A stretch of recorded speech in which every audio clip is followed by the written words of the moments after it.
Gentleman from New York is recognized for 3.5 minutes. Thank you, Mr. Speaker. I rise today in opposition to the previous question and in support of immediately considering legislation I introduced with dozens of my colleagues to address the deadly, record-breaking crisis along the southwest border.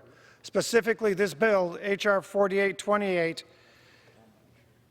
requires the Department of Homeland Security to secure our nation's borders through the immediate renewal of border wall project that was initiated by the previous administration, major investments in security technologies, and increased hiring of frontline Border Patrol agents and federal law enforcement officers.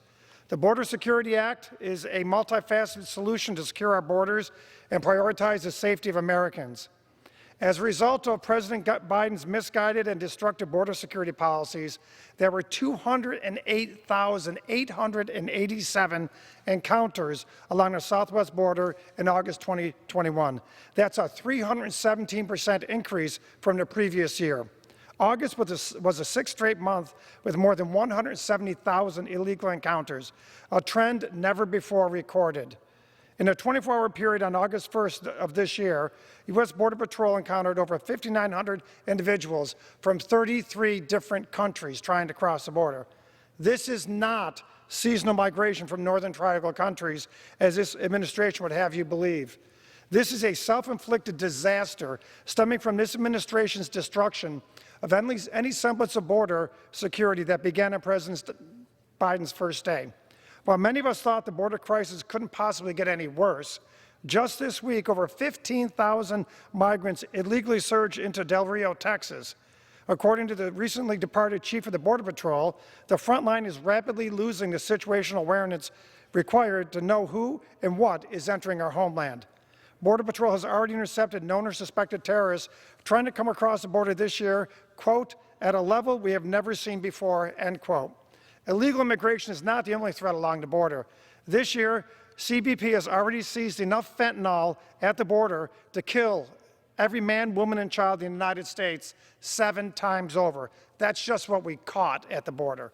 Without adequate resources and personnel, fentanyl and other destructive drugs are able to flood into our communities all over this great nation and poison our constituents, as has happened in my district in central New York.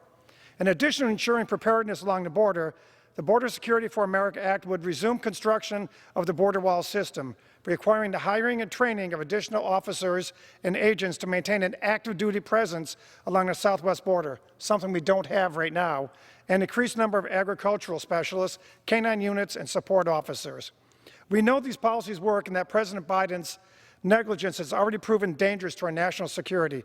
That's why this bill has the support of the National Border Patrol Council, which represents 18,000 frontline Border Patrol agents and support staff. We're simply trying to provide the frontline agents with what they are asking for. You know, I often hear my friends on the other side of the aisle, whom I respect, accuse Republicans of complaining about problems without offering solutions. Well, here we are, giving you the opportunity to vote on a strong, common-sense solution to secure our borders and protect our communities. I urge my colleagues to support the security of the United States and to support our frontline men and women by passing this bill. Thank you, and I yield back.